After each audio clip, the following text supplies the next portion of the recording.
গোটা পরিস্থিতিটাই অত্যন্ত হতাশাব্যঞ্জক এবং সামনেটা ভীষণ অন্ধকার বলে মনে হয়।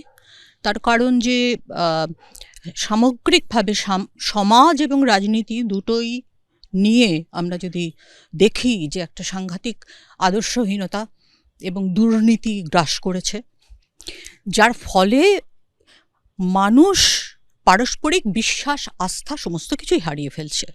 এটা অত্যন্ত ভয়ঙ্কর এবং এর পরিণতি তো মানে চিন্তাতীত যে একই হতে চলেছে সামনে।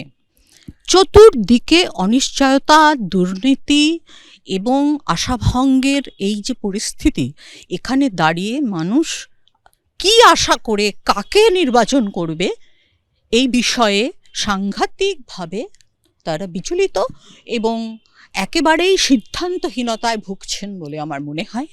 যারা খুব সামান্য চিন্তক, বেশি দূর ভাবতে পারছেন না, তারা সাময়িক লাভের লোভে অনেক কিছু মেনে নিচ্ছেন।